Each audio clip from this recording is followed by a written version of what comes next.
السلام علیکم ناظرین، میں ہوں علیمہ خان، آپ دیکھ رہے ہیں وقار بگا کا یوٹیوب چینل۔ آج ہم بات کریں گے پاکستان تحریک انصاف کے انقلاب کے حوالے سے۔ عمران خان نے کال دی ہے کہ 4 اکتوبر کو ڈی چوک میں انقلاب آئے گا اور اس کے اگلے دن 5 اکتوبر کو جو ہے وہ لاہور میں انقلاب آئے گا۔ یہ انقلاب کیا ہے، اس کے متعلق آج وقار بگا ہمیں جواب دیں گے کہ کیا وقار یہ انقلاب ایسا ہی آئے گا جو گزشتہ روز آیا ہے؟ میں آپ کو بتاتا ہوں پاکستان تحریک انصاف اس وقت، اگر ہم پاکستان تحریک انصاف دیکھیں کہ وہ ہے کیا، تو وہ عمران خان ہے۔ پاکستان تحریک انصاف پاکستان کی وہ 80% عوام ہے جو کہ اس کی ووٹر ہے۔ پاکستان تحریک انصاف کے اندر یہ موجودہ لیڈرشپ ہے، جس لیڈرشپ کو اس وقت اگر کہا جائے کہ کسی بھی سیاسی جماعت کی موسٹ کنٹروورشل ترین لیڈرشپ ہے، اور ان کے اوپر اتنے الزامات ہیں، اتنے ان کے اوپر کنسرنس ہیں کہ آپ اندازہ نہیں لگا سکتے۔ ٹھیک ہے، اچھا بگا، ابھی گزشتہ روز آیا ہے، احتجاج ہوا، اس کو ریکارڈ کرنے کے لیے پی ٹی آئی کے لوگ نکلے، پی ٹی آئی کے بڑے لیڈرشپ نکلے، لیکن لیاقت باغ پہنچنے سے پہلے ہی انہوں نے کال آف کر دیا کہ نہیں، ہم اس سے زیادہ کہہ رہے، اور بتایا جاتا ہے، وہ سننے میں آیا کہ 9 مئی کے واقعے ریپیٹ نہ ہو۔ کیا یہ بات درست ہے؟ جیل سے کچھ خبریں آئی کہ بیرسٹر گوہر کو فارغ کر دیا جائے، یہ بزدل آدمی ہے۔ بالکل۔ علی امین گنڈا پور نے جا کر واپس کے پی میں جا کے کہا کہ میں گولی چلاؤں گا، تم گولی چلاؤ گے، میں گولی چلاؤں گا۔ کبھی انہوں نے کہا کہ مجھے پولیس والوں کے بچوں کا خیال نہ ہوتا تو میں گولی چلا دیتا۔ مطلب بڑے وہ ماریں جو آپ کا قد ہو، حرکتیں وہ کریں جو آپ کی حیثیت ہو۔ بات سنیں، نہیں آپ لوگوں کے بچوں کی زندگیوں پہ سیاست کر رہے ہیں، ٹھیک ہے، اور آپ باتیں وہ کر رہے ہیں جو آپ کر نہیں سکتے۔ آپ نے کہا جی میں لاہور آ رہا ہوں، مریم میں آ رہا ہوں، میں برات لے کر آ رہا ہوں۔ آپ کے ساتھ کیا ہوا؟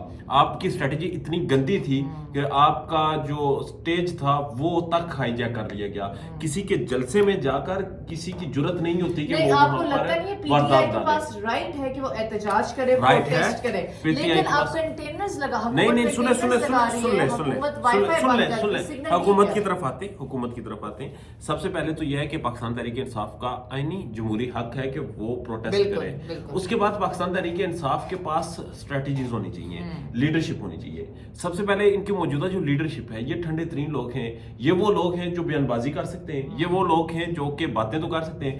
عمران خان کی بہن یہ کہہ چکی ہیں کہ ہمیں باہر نکلنا ہے، ہمیں پروٹیسٹ کرنا ہے، ان کی مخالفت کی گئی، کہا گیا پہلے تو یہ بہانہ کیا گیا کہ موسم ٹھیک نہیں ہے۔ بھائی پاکستان تحریک انصاف کے پاس وہ ووٹر نہیں ہے کہ جو موسم دیکھ کر نکلیں گے، جو حالات دیکھ کر نکلیں گے، وہ نکلتے ہیں۔ 9 مئی ہوا، اب انہوں نے کہا کہ ہم واپس اس لیے گئے دوسرا 9 مئی کیسے ہوگا دوسرا 9 مئی؟ بھائی پروٹیسٹ کر رہے ہیں، اپنا آئینی جمہوری حق استعمال کر رہے ہیں۔ جب آپ کے لوگ لیاقت باغ پہنچ چکے ہیں، آپ کی لیڈرشپ کیوں نہیں پہنچ رہی؟ عمران خان کی بہن پہنچ گئی ہے، آپ کی لیڈرشپ نہیں پہنچ رہی، اور پھر کہہ رہے ہیں کہ ہم گولی نہیں چلانا چاہ رہے ہیں۔ یہ پوائنٹ ہے کہ آپ کو لگتا ہے تھا کہ گوہر صاحب کا اور علی امین گنڈا پور کا بیک فٹ ہو جانا ضروری تھا اس وقت؟ نہیں، یہ گوہر صاحب کو رگڑا جا رہا ہے، گوہر صاحب کو رگڑا جا رہا ہے۔ یہ جو عمران خان کی سٹیٹمنٹ آئی، اس سے ایک ہفتہ پہلے بھی یہ باتیں چل رہی تھی کہ گوہر کو ہٹا دیا جائے گا، سمجھ گئے؟ اس کے بعد یہ جو پروٹیسٹ واپس لینے کی کال ہوتی ہے یا وہاں سے واپس جانے کی، یہ ایک بندے کی کال نہیں ہوتی، یہ کال پارٹی لیڈرشپ کی ہوتی ہے، تمام لوگوں کی ہوتی ہے۔ مگر مجھے جو اعتراض ہے گنڈا پور صاحب سے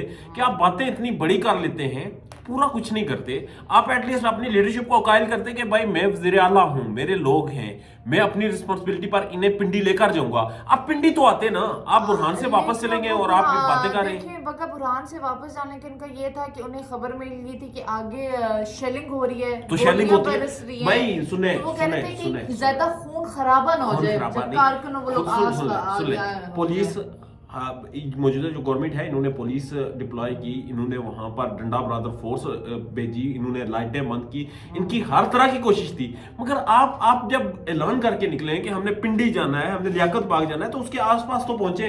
اس میں کوئی شک نہیں کہ پروٹیسٹ کامیاب تھا، اس میں کوئی شک نہیں کہ پنڈی کو جو احتجاج انہوں نے ریکارڈ کرانا تھا وہ کامیابی سے ریکارڈ ہوا ہے۔ اعتراض اس بات پہ ہے کہ آپ جو برہان سے واپس گئے ہیں، آپ کے لوگ یہاں پر ویٹ کر رہے ہیں کہ بھائی آپ آئیں گے، ہماری قیادت آئے گی، ہمارے ساتھ خطاب کریں گی، پھر ہم جائیں گے۔ اچھا بگا، اس کے بعد یہ سنا جا رہا ہے کہ عمران خان نے کہا ہے کہ گوہر صاحب کو پارٹی سے نکالیں، اور علی امین گنڈا پور نے شیخ وقاص اکرم نے اس کی تردید کی لیکن بزدلی کا مظاہرہ کیا امین گنڈا پور کو، ان کو جلسے گاہ تک جانا چاہیے تھا.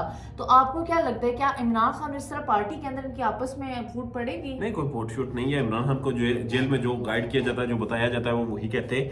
بہرحال بات جو یہ ہے کہ علی امین گنڈا پور نے بزدلی دکھائی تو بزدلی دکھائی، لاہور میں بھی بزدلی دکھائی، دوبارہ اسلام آباد میں بھی بزدلی دکھائی. اور اب پاکستان تحریک انصاف کو سوچنا چاہیے کہ ان کے پاس اور کون سے لوگ ہیں اور کون سی قیادت ہے جو سامنے لائے. کیونکہ علی امین گنڈا پور صاحب کے بال بڑے ہیں، قد بہت تگڑا ہے، بڑی موٹی آواز ہے، دھمکیاں دے لیتے ہیں، مگر عملی طور پر ہاں کے پی میں ان کے پاس لوگ بھی ہیں، وہ لوگ بھی چلنے کو تیار ہیں، مگر گنڈا پور صاحب میں اتنی ہمت نہیں ہے کہ وہ چل سکے. 4 اکتوبر کو انقلاب آئے گا پھر ڈی چوک میں، تو اب خان صاحب نے کہا کہ لاہور یہ وائن ہے، لاہور میں یہ بہت اچھی اسٹریٹجی ہے. یہ چیز نہیں سنیں، میٹر ہی نہیں کرتا. میٹر یہ کرتا ہے کہ آپ ڈی چوک میں پروٹیسٹ ریکارڈ کروا رہے ہیں، اگر ان کے لوگ ڈی چوک پہنچ جاتے ہیں، اگر ان کے لوگ لاہور میں اگلے دن پروٹیسٹ کر لیتے ہیں، اگر پاکستان کے دیگر اضلاع میں، دیگر صوبوں میں ہر جگہ پہ چھوٹے چھوٹے پروٹیسٹ یہ شروع کر دیتے ہیں، تو یہ ایک پریشر گروپ ہے، یہ ایک پریشر بنانے کے لیے ایک اسٹریٹجی ہے، اور یہ انتہائی کامیاب اسٹریٹجی ہے. آپ کو لگتا نہیں ہے اس پوری اسٹریٹجی کو چلنے کے لیے ایک لیڈرشپ کی ضرورت ہے، عمران خان کی ضرورت ہے کہ وہ لیڈ نہیں، عمران خان تو بھائی جیل سے بیٹھ کے بھی وہ اعلان کرے گا تو لوگ تو نکل دیں گے، لوگوں کا سمندر نکلتا ہے، آپ نے دیکھا ہوا ہے. آپ اس انقلاب کو کیسے دیکھ رہے ہیں؟ یہ انتشار پھیلائے گا یا نہیں کون سا انتشار ہوگا بھائی؟ کیا ایک اور مزے کی بات، یہ حکومت آج کنٹینرز ہٹا دے، یہ حکومت لوگوں کو جلسے کرنے دے، کیا ہوگا؟ جلسہ ہوگا، سوشل میڈیا پر خبریں چلیں گی، ختم ہو جائے گا. آپ جب روکتے ہیں، آپ جب طاقت کا استعمال کرتے ہیں، جب آپ اپنی انا کا مسئلہ بناتے ہیں، تو وہ انٹرنیشنل ہیڈ لائن بنتی ہے.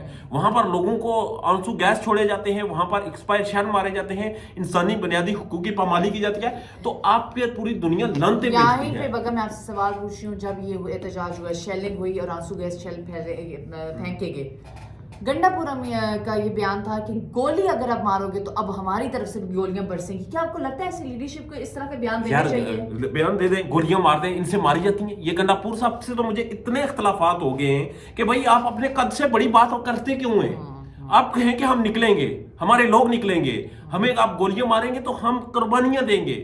علی امین گنڈا پور صاحب سب سے پہلے خود سامنے آئے، لیڈ کریں، مگر یہ نہ کریں کہ آپ کے عمر ایوب صاحب پیچھے کھڑے ہو کر پہاڑی سے ویڈیو بنا رہے ہوں، اور آپ گنڈا پور صاحب لوگوں کے حصار میں ہوں، سیکورٹی کے حصار میں ہوں، اور لوگوں کے بچوں کو آگے آپ چھوڑ دیں شیل کھانے کے لیے اور مار کھانے کے لیے، اور جب آپ کو تھوڑا سا پریشر پڑے اور آپ وہاں سے واپس اب آپ کو اوور آل یہ 4 اکتوبر 5 اکتوبر کا جو جلسہ ہے، احتجاج ہے، جو احتجاج ہے یہ کامیاب، حکومت پہ پریشر ڈال سکتی ہے، بہت اچھا ہے. اور مجھے لگتا ہے کہ یہ جو جلسوں کی پالیسی تھی، اور اس کے بعد پنڈی میں احتجاج تھا، اور اس کے بعد یہ احتجاج کی جو پالیسی ہے، یہ one of the best strategy ہے، اور یہ بہت کامیابی کے ساتھ چلے گی. اس سے فالو کرنا چاہیے، اور پاکستان تحریک انصاف کے کارکنان کو عمران خان کی طرف دیکھنا چاہیے، کیونکہ وہی لیڈرشپ ہے. اپنے کمنٹس میں بتائیے گا کہ آپ جلسے کو، انقلاب کو کس طرح دیکھ رہے ہیں؟ کیا یہ پرامن رہے گا؟ کیا انتشار پھیلائے گا؟ نیکسٹ ویڈیو کے ساتھ آپ حاضر ہوں گے، میں اور وقار بگا